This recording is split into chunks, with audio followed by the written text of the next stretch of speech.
ये कैसे संभव है? मैंने तो कृष्ण को संदेश भी भेजा था, इस समस्या का उचित समाधान भी सुझाया था उसे। ऐसा कैसे हो सकता है? बलराम दाऊ जैसे वीर जरासंध को परास्त नहीं कर पाए। क्यों? कहीं ऐसा तो नहीं है कि इस कथा में कोई और बात भी निहित है जो अब तक मुझे दिखाई नहीं दे रही? बलराम जी, अब ठीक तो हो ना? अरे मेरी प्यारी रेवती जी, और कितना परीक्षण करेंगी मेरा? मैंने कहा ना मैं सकुशल हूँ, मुझे कुछ भी नहीं हुआ है। और वो जरासंध, उसमें इतना बल कहाँ है कि बलराम को कुछ कर सके? क्या हुआ रेवती जी? अभी तो इतना स्नेह से मेरा परीक्षण कर रही थी, अब अचानक ऐसे रुष्ट होकर जाने क्यों लग गई हैं आप? क्योंकि मुझे आपसे कोई बात नहीं करनी। पर ऐसा क्या हो गया रेवती जी? मैंने कुछ अनुचित कह दिया? आप हमारे विवाह के लिए स्थान ढूंढ रहे हैं और आपने मुझसे पूछा तक नहीं। विवाह दो लोगों के जीवन को साथ जीने की विधि है और आप इस विवाहिक यात्रा का पहला निर्णय स्वयं ले रहे हैं। ऐसा कुछ भी नहीं है रेवती जी, मैं कैसे समझाऊं आपको? मुझे कान्हा ने फंसा है। यदि कोई हमें देख रहा होता ना तो उसे पूर्णतः ज्ञात होता कि कान्हा इसी प्रकार सदैव मुझे फंसाता है। इसमें कृष्ण का क्या दोष? यदि वो ना होता आप तो विवाह का स्थान स्वयं ही ढूंढ लेते। बिल्कुल ठीक कहा आपने भाभी जी। मैं कैसे बताऊं? इस समस्त संसार में केवल आप ही हैं जो मुझे समझ सकती हैं। मेरी भ्राता है ये, पर ये सदैव मुझ में कोई ना कोई दोष ढूंढते हैं। देखिए कैसे क्रोध से दिख रहे मुझे। रेवती जी, मैं आपको बता रहा हूँ, आपको तनिक भी अनुमान नहीं है कि कितनी उच्च श्रेणी का लीलाधर है ये। मैं बिल्कुल ऐसे ही सबको सताता है। देख रही है इसका नाटक? देखिए रेवती जी, मैं धर्म का पालन करता हूँ, उस मार्ग पर चलता हूँ जिस पर नारायण ने कहा है, और वो ये कहता है कि अपनी भाभी श्री से कभी कुछ छिपाना नहीं चाहिए। वो ये भी कहता है कि अपनी होने वाली पत्नी से कुछ छिपाना नहीं चाहिए, सदैव सत्य कहना चाहिए। अब देखिए ना, मुझ जैसे अबोध बालक। नहीं। देखिए बलराम जी, मेरे देवर के बारे में कुछ मत कहिए। बहुत भाग्य से मिलते हैं ऐसे देवर। अहो भाग्य आपके, जो ऐसा देवर मिला आपको। ठीक है रेवती जी, यदि आपने कहा है तो मैं आपकी बात को कदापि अनसुना नहीं करूंगा। मैं कान्हा को कुछ नहीं कहूंगा। आप छोड़िए ना ये सब बात, आइए यहाँ आइए। आप तो मुझे ये बताइए कि आपको विवाह के लिए स्थान कैसा चाहिए? मैं क्यों बताऊं? आप तो बस मेरा मन रखने के लिए पूछ रहे हैं। नहीं, मैं भला ऐसा क्यों करूंगा रेवती जी? अभी तो आपने कहा ना कि विवाह दो लोगों के जीवन को साथ जीने की विधि है, तो बिना आपका परामर्श लिए मैं कोई भी कार्य कैसे कर सकता हूँ? यदि करना ही होता तो अब तक मैंने वो स्थान ढूंढ नहीं लिया होता। कहीं ऐसा भव्य स्थान खोजिएगा जो सुंदर रंगों से भरा हो, जहां तक दृष्टि बढ़े मनोरम दृश्य दिखाई दे, अच्छी सुगंध हो, जिस पे भव्य मंडप का निर्माण हो। ऐसा अलौकिक और सुरम्य स्थान खोजिएगा।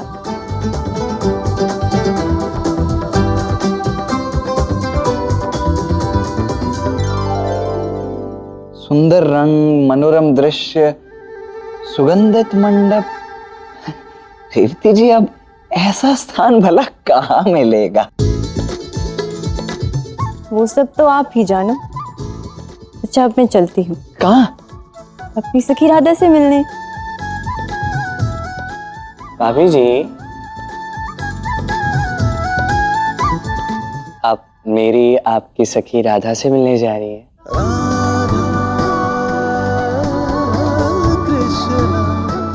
मेरा एक अत्यंत महत्वपूर्ण संदेश राधा को दे देंगे?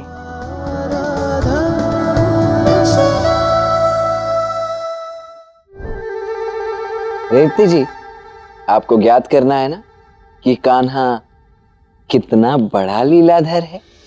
कुछ क्षण रुकिए, मैं अभी सिद्ध करता हूं।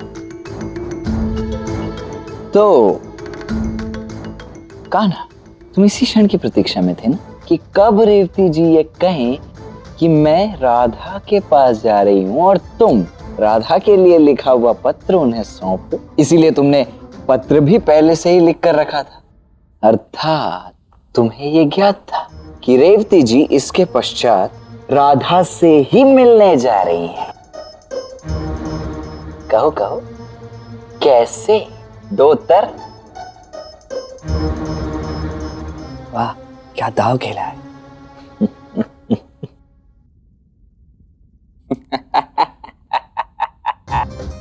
आपके जैसा थोड़ी ना हूं मैं। मुझे समझती है कन्याओं के मन की बात, उनके मन में क्या चल रहा है मैं समझ पाता हूँ नारायण की कृपा से। बताओ, सुनो, विवाह की बात सुनकर आपके मन में लड्डू फूट रहे थे ना, है ना, है ना? मैं जानता हूँ। अब ऐसे में कन्याएं करती क्या है, समझिए। ऐसे में वो जाती है अपनी सखियों के पास, उनसे बातें बांटती है, आनंद बांटती है। इसलिए आप सखी राधा के पास जा रही थी ना? सहज कृष्ण, तुमने तो मेरे मन की बात जान दी। बिल्कुल, यही तो। ये जानता सब कुछ है रेवती जी, किंतु बताता कुछ नहीं अपने दाव को। अच्छा देवर जी, अब मैं चलती हूँ। जी, शुभ यात्रा। केवल देवर जी? रेवती जी, क्या आप मुझसे विदा तक नहीं लेंगे आप? पहले आप मेरे लिए अच्छा स्थान खोजिए, तत्पश्चात ही मैं आपसे बात करूंगी। ठीक किया आपने। विरोध करते रहते हैं। विधि का विधान, मैं क्या कर सकता हूँ? कान्हा, तुम कितने चतुर हो, तो कितने महान हो तुम। वो तो मैं हूँ। और कितने भोले हो तुम। वो तो है। और स्त्रियों के मन की बात, वो तो तुम यूं समझ जाते हो। ऐसे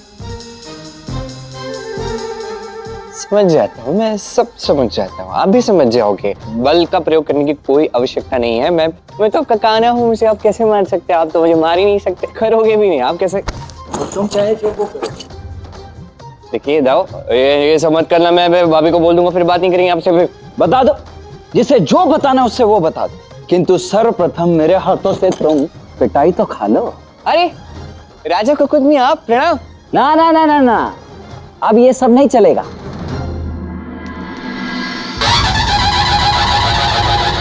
स्वागतम।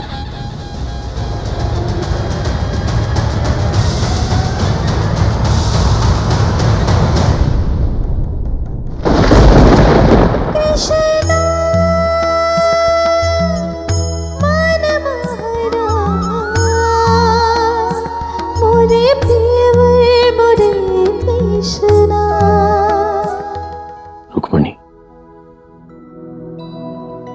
पुत्री, स्वयंवर का समय हो गया है। किंतु पिताश्री, अब तक जरासंध और कृष्ण के युद्ध के विषय में कोई समाचार नहीं आया है। क्या पता यदि कृष्ण जीत गया तो मुझे प्रतीक्षा करनी होगी। प्रतीक्षा करने का कोई लाभ नहीं पुत्री। मैं कुछ दुखद समाचार लेकर ही आया हूं। कृष्ण के भाई बलराम और जरासंध के मध्य भीषण युद्ध हुआ। बलराम के अनेक प्रयास करने के पश्चात भी वो जरासंध को मार नहीं पाया और हार मानकर वहां से लौट गया।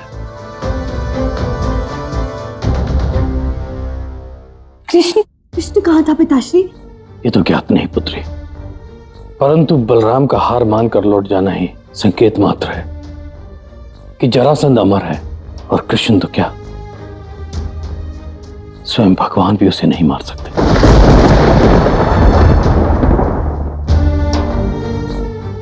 पुत्री, अब और विलंब मत करो। स्वयंवर के लिए सभा सज चुकी है, शीघ्र आओ, प्रतीक्षा कर रहे हैं सब।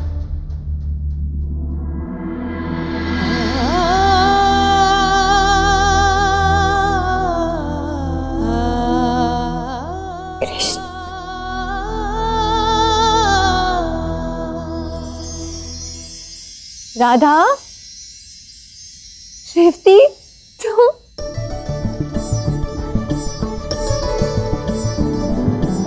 अरे यहाँ क्यों खड़ी हो? आओ बैठो। ये मत समझना केवल राजसी उपहार लेकर आई हूँ तुम्हारे लिए। अच्छा, कुछ और भी लाई हो? दो बातें और लेकर आई हूँ, एक मेरे मन की और एक तुम्हारे मन की। किंतु पहले मेरे मन की सुननी होगी। हाँ हाँ, क्यों नहीं, बताओ। जानती हो राधा, बलराम जी अब प्रेम को स्वीकार करने लगे हैं, और व्यक्ति और तो और वो हमारे विवाह के लिए स्वयं एक विशेष स्थान खोज रहे हैं। सुझाव तो कृष्ण का था, किंतु वो स्वयं खोज रहे हैं। सच? ताऊ ऐसा कर सकते हैं? मुझे तो विश्वास ही नहीं हो रहा। मुझे भी, किंतु सखी ये सब मैंने अपनी आंखों से देखा है। कृष्ण के कहने पर वो एक ऐसा स्थान ढूंढ रहे हैं जो पूरे ब्रह्मांड में किसी ने भी नहीं देखा होगा, और वहां भव्य निर्माण होगा। कह रहे थे पूर्व की ओर जाएंगे ढूंढने। मैं तुम्हें एक नए स्थान पर ले जाऊंगा, एक ऐसा स्थान जो केवल राधा कृष्ण के लिए होगा। एक समय आएगा राधा, मैं पूरब से आऊंगा और तुम्हें अपने साथ सदा सदा के लिए ले जाऊंगा। मुझे ज्ञात है कृष्ण, तुम वो स्थान हम दोनों के लिए शीघ्र ही खोज लोगे।